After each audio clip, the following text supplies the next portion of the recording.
A really important way to be successful in the kitchen is having a sharp knife. And what does that look like, and what does that mean for you?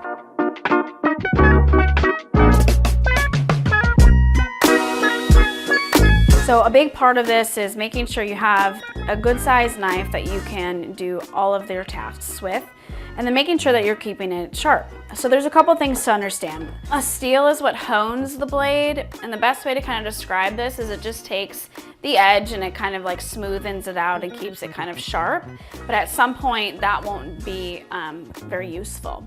So when it gets to that point and it's really not doing anything to sharpen your blade, that's when you have to do something a little bit more drastic and actually sharpen it. And by sharpening it like this, you're literally taking pieces of the knife off, right? And it's kind of pulling up on the sides and recreating that edge to it.